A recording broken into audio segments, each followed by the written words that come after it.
En esta ocasión vamos a ver por qué los alerones tienen varias piezas, cuál es la razón de ser. Imaginemos que tenemos un perfil y calculamos su sustentación en función de su ángulo de incidencia. Sea cual sea el perfil y sea cual sea el alerón, siempre vamos a obtener gráficas del siguiente estilo. Es decir, son gráficas muy características en las cuales vamos a apreciar siempre un valor de ángulo de incidencia denominado ángulo de pérdida, a partir del cual la sustentación no solamente no deja de aumentar, sino se reduce drásticamente. De ahí el nombre que tiene de ángulo de pérdida o punto de entrada de pérdida del perfil o del alerón. Lo importante en Fórmula 1, en particular en circuitos como Mónaco, por ejemplo, es hacer que el perfil podamos solicitarlo de tal forma que tengamos el mayor ángulo de incidencia posible. Claro, este ángulo de incidencia máximo posible vendrá determinado por su ángulo de perfil, ángulo de pérdida. ¿Cómo conseguir o cómo hacer que podamos aumentar mucho su ángulo de incidencia? Podemos hacerlo del siguiente modo. En primer lugar, vamos a imaginarnos el siguiente conducto.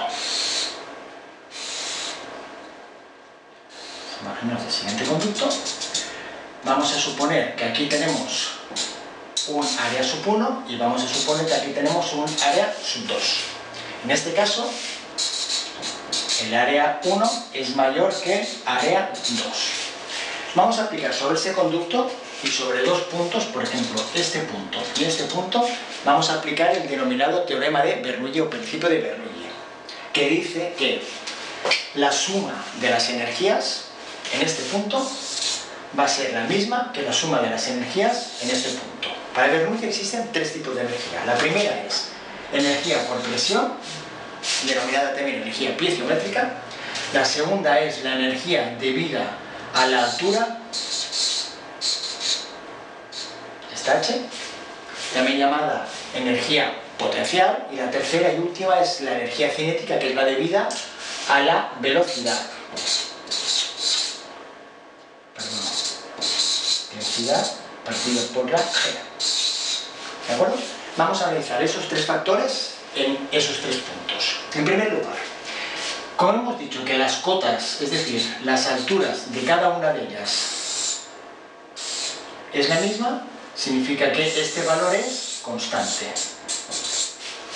Siempre es igual, en este caso, en este punto y en este punto. Este es justamente el valor incógnita porque queremos calcular qué pasa con la presión aquí y aquí, si varía y de qué forma y cómo varía. Y en tercer lugar vamos a analizar este valor. Vamos a suponer, lógicamente, que en este conducto pasa el mismo caudal en este punto y en este punto. Es decir, es una tubería, es un conducto en el cual no tenemos pérdidas de ningún tipo de fluido. No, el fluido no se pierde.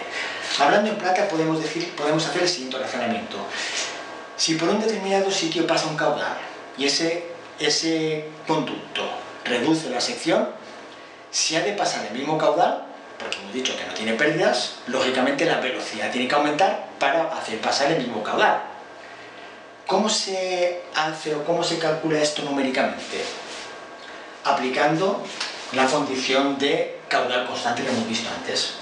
Sabemos que caudal es igual a ¿qué? A velocidad por área. ¿De acuerdo? Vale. Si despejamos de aquí la velocidad, obtenemos que es caudal partido por área. Con lo cual podemos hacer lo siguiente. Hemos dicho que el caudal es constante aquí y aquí, por tanto este es constante. El área, hemos dicho que en este punto es menor que aquí, con lo cual este área está bajando. Tenemos un cociente en que el área está bajando, por tanto el resultado está aumentando. Es decir, si el área se reduce, la velocidad aumenta. Principio fundamental. Repito, el área se reduce, la velocidad aumenta. Cosa lógica, cosa que coincide con lo que hemos dicho antes de hablando en plata, es decir, un razonamiento lógico sin tener en cuenta la parte numérica. Tenéis que tener en cuenta una cosa muy importante en ingeniería. Todo lo que podamos razonar hablando, es decir, lógicamente, sin tener en cuenta números, que sepáis que siempre tiene o puede tener un trasfondo y tiene un trasfondo numérico, es decir, podemos modelizarlo. Esa es la faena muy importante que tienen los matemáticos y los físicos, es decir, la de modelizar numéricamente la realidad. Visto esto, claro, hemos visto que si el área se reduce, la velocidad aumenta, con lo cual, aplicándolo a esta fórmula, estamos viendo que la velocidad aumenta, es decir, este factor está aumentando, con lo cual, fijaros, presión más ρGh más v cuadrado de densidad partido por la g tiene que ser siempre constante. Este hemos dicho que es constante. Si este está aumentando, significa que ¿qué? Que este está reduciéndose. ¿Por qué? Porque la suma tiene que mantenerse la misma aquí y aquí. Con lo cual, conclusión, hemos visto que si el área se reduce, la presión también se reduce. Vamos a aplicar esto a lo siguiente. Imaginemos un perfil en el cual lo tenemos a un ángulo de incidencia tal que corresponde a su ángulo de incidencia de pérdida, a su ángulo de pérdida. ¿Eso qué significa? Significa que el flujo que viene por aquí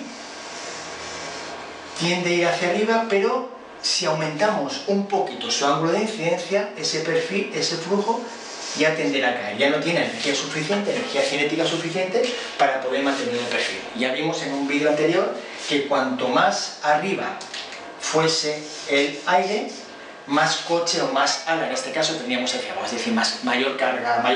Con lo cual, ¿qué debemos hacer por métodos aerodinámicos? Hacer o colocar o implantar este perfil para que el flujo vaya hacia arriba y no decaiga. Lo que podemos hacer es crear aquí una depresión, una baja presión. ¿Cómo podemos hacerlo? Podemos hacerlo de siguiente modo. Imaginaos que colocamos una placa así, tal como lo estoy dibujando. Si esto lo aumentamos, ¿no tendríamos algo parecido a esto?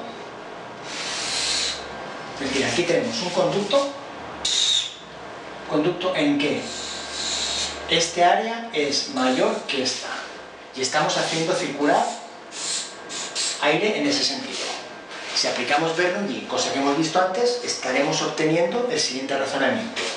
Haciendo esta reducción, aquí estaremos haciendo que la depresión decaiga, es decir, creando una depresión justamente donde queríamos, con lo cual esta depresión estaría succionando el aire hacia la parte superior, que es justamente, repito, lo que queríamos.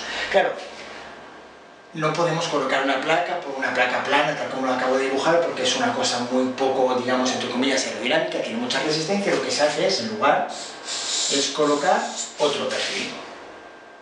Si esto Claro, esta combinación de dos perfiles, lógicamente, también tiene su gráfica de ángulo de incidencia y de sustentación, en la cual también va a existir un ángulo de pérdida.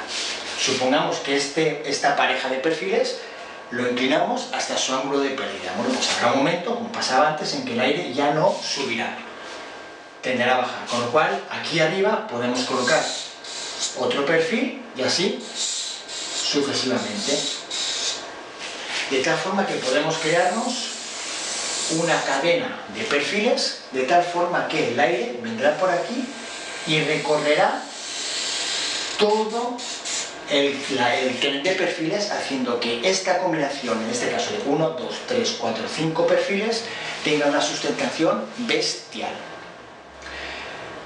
Podemos hacer la siguiente pregunta.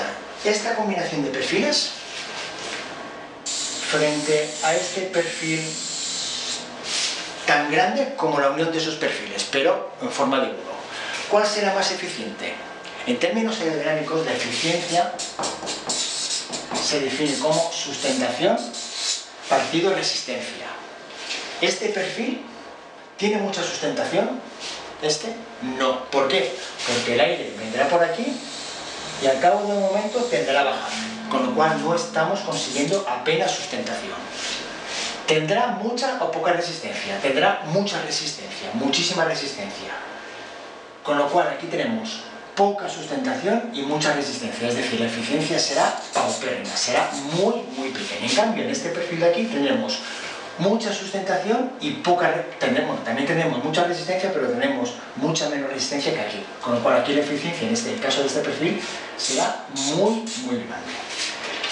Hemos visto de una forma sencilla la aplicación directa del principio de Bernoulli y lo vamos a utilizar en multitud de casos para ver el por qué los alerones, tanto el alerón trasero como el alerón delantero, los dos, tienen no solamente diferentes secciones, sino diferentes partes.